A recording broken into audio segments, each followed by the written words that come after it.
Velkomne. Dagens ord er stagra, og i Bornholmsk ordbog får vi at vide, at stagra er både et udsagnsord og et navnord.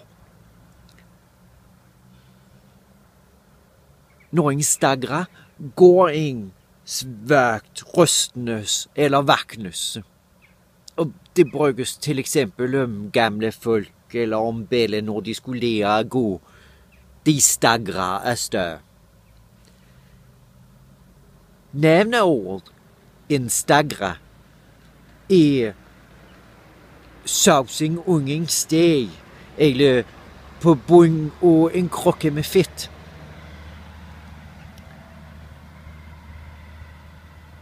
Det kan sammenlignes med ordet dar og dara. Ja, så bliver vi så kloge.